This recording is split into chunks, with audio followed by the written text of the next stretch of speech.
根據新法例，16歲以下人士將不得使用社交媒體賬戶。請瀏覽 esafety.gov.au。以上信息由澳洲政府於坎培拉授權發布。破解醫學迷思，探索醫學上常見嘅誤解，幫助你了解正確嘅醫療知識，守護自己同家人嘅健康。全新節目《小鯨魚健康中心特約破解醫學迷思》，12月9號晚8點首播。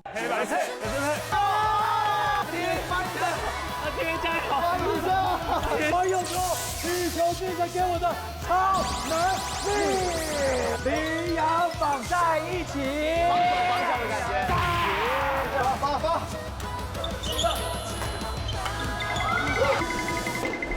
羚羊坐在地上，好累啊！